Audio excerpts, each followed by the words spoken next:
जी, जिसके भी सबके मन में, मेरे ऑडियंस के मन में बहुत कमेंट्स आती है और मेरे मन में भी सवाल है कि जो भी आप भूत किसी के निकालते हो, पकड़ते हो, तो उनका करते क्या हो? कुछ काम कराते हो या उनकी मुक्ति करा देते हो, अपनी सेना में भर्ती कर नहीं, देते हो? दो प्रकार के हैं इसमें। जैसे बहुतों के पितृ देवता होते हैं, तो जी हमें शक्ति नहीं है। हमारे सनातन धर्म में, हरियाणा में खासकर, अब जैसे पितरों की बात आ गई, आप हो सकता है आगे प्रश्न करो तो मैं एडवांस में पूछ लेता हूँ। आप कहोगे जी पितृ कौन? तो पितृ मातृ पितृ देवो भव। माँ कौन? मैं आपसे पूछ रहा हूँ, दर्शकों से पूछ रहा हूँ। जिसकी कोख से हमारा जन्म हुआ वो माँ है, जन्मदायिनी। जिसने लालन पालन किया वो माता ही होती है, माँ के समान ही होती है। तो पिता कौन? जिसकी रज से, जिसके वीर्य से हम पैदा हुए, लालन पालन किया, वो पिता के तुल्य हो सकता है। चाचा ताऊ पिता के समान आदर मान रिस्पेक्ट करनी चाहिए, पिता के समान। वो पिता नहीं होते, पिता के तुल्य उनकी इज्जत करनी चाहिए। आपके पूर्वज जो आपसे पहले आ चुके, वही आपके पितर, आपके पिता, उनके पिता, उनके पिता। प्रमाण दो जी, कोई प्रमाण है ना? त्रेता युग में भगवान राम ने दशरथ महाराज के अपने पिता के पिंडदान करवाए, गया में, पुष्कर में भी करवाए, गया में भी करवाए। तो उनके यहाँ कोई आउत नहीं था क्या? कोई रंड मलंग नहीं था, कोई अनमैरिड नहीं था, उन्होंने अपने पिता के करवाए। भीष्म पितामह ने गया में जाकर के अपने पिता महाराज शांतनु के पिंडदान करवाए। इसके अलावा धर्मराज युधिष्ठिर ने अपने पिता महाराज पांडु के पिंडदान करवाए।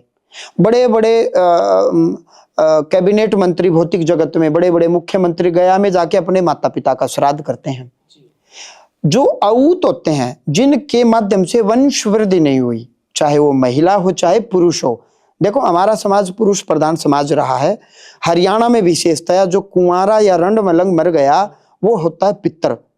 तो दर्शकों को आपको ये सोचना चाहिए, जो कुंवारी, जो जिसकी वंश वृद्धि नहीं हुई, हरियाणवी में मैं बोलूं तो रंड मलंगनी जो कुंवारी है, तो वो पितृदेवी नहीं होती क्या? बिल्कुल सही बात होना चाहिए, उसका भी स्थान बनना चाहिए। क्या वो बांग्लादेश चले गए? क्या वो पाकिस्तान चले गए? देखो पुत्रियों के साथ तो कैसा व्यवहार कि जी इसने तो दूसरे घर जाना है, एग्रीड, हमने मान लिया। इसने पाणी ग्रहण संस्कार होगा, विवाह संस्कार होगा, कन्यादान होगा, दूसरे घर में जाना है।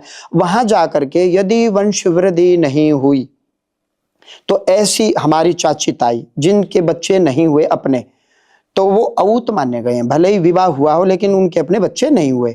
या हमारी कोई बुआ कुंवारी मर गई, या हमारा कोई भाई चाचा था कुंवारा मर गया, वो होते हैं प्रेत। वो पिता तो बने ही नहीं, तो पितर तो होते ही नहीं, वो पिता नहीं बने।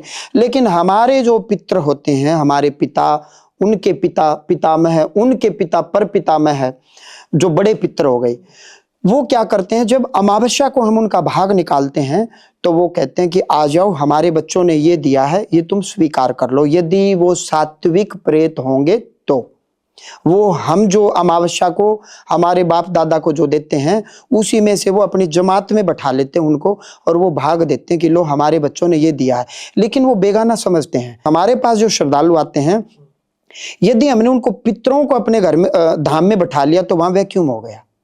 इस कमरे की हवा निकाल दो, पड़ोस की आवाज आएगी, आजू बाजू की आ जाएगी। हम हवन करते हैं तो वायु गर्म होकर के ऊपर उठती, रोशनदान से बाहर चली जाती है, बाहर की शुद्ध हवा भीतर आ जाएगी। इसलिए हवन शुद्धिकरण के लिए आवश्यक है। महर्षि दयानंद सरस्वती ने कलिकाल कलयुग में ये बातें कही हैं। तो हम क्या करते हैं, आपके पितर को यदि हमने धाम में बैठा लिया तो वहां तो वैक्यूम हो गया, अड़ोस पड़ोस का कोई प्रेत वहां दूसरा घुस जाएगा। तो हम जो धाम में 2 महीने 3 महीने के लिए किसी किसी पितर को बैठाते हैं, तो यहाँ से दूत भेजते हैं, आपके घर में रोक लगाते हैं। वो यहाँ क्यों बैठाया? कि मेरी आत्मा शुद्ध होगी, भगवान की कृपा होगी, मैं यहाँ 2-3 महीने सेवा करूंगा और यहाँ से शक्ति लेकर के अपने घर जाकर के सेवा करूंगा। कईयों के आ गए, आपके साथ आ गए, तो कुल और खानदान तो उस प्रेत का भी है। खवा पे आके ठंडा करके भेज दो। नहीं, हाँ, और जो बाहर का प्रेत है आपसे चिपका हुआ है, तो अब कई तो कह देते जी प्रेत है। अरे प्रेत तो इसको छोड़ोगे कहाँ, क्या नाम है, उनको पता ही नहीं। अब जो मेरे पास आते हैं, मेरा तो तंत्र बालाजी का तंत्र है, प्रभु की कृपा से, गुरु कृपा से, वो बढ़िया है, एक्यूरेट है। जो भविष्यवाणियां करता हूँ वो एक्यूरेट जाती है मालिक की कृपा से। उनका नाम भी मुझे पता, उनका कुल भी मुझे पता है। अब वो जिस पर चढ़े उनको वहां से उतार के उनके कुल में भेज देते हैं। कोई कहते हैं कि जी अब मैं मेरे कुल में नहीं जाऊंगा, मैंने इनको बहुत सताया है, मैं आज के बाद बस यहीं बैठ करके बालाजी के दरबार में सेवा करूंगा। उनको यहाँ बैठा लेते हैं। अब जब वो कच्चे दूत हैं अभी, वो पक्के नहीं है। ना ना ना ना, वो मतलब जो पुलिस में कहते हैं ना ये कच्चे पुलिस वाले हैं, हाँ वो टेम्परेरी हैं, वो होम गार्ड हैं। और जब वो पक्के हो जाते हैं तो फिर वो बालाजी की सेना में शामिल हो जाते हैं। उनको बोलते हैं सायुज्य मुक्ति, सालोक्य मुक्ति, बालाजी के लोक में सारूप्य मुक्ति, भगवान जैसा रूप, भगवान के समान ऐश्वर्य, वो बिल्कुल वो जो पक्के दूत होते हैं वो होते हैं। तो कच्चे और पक्के में फर्क है।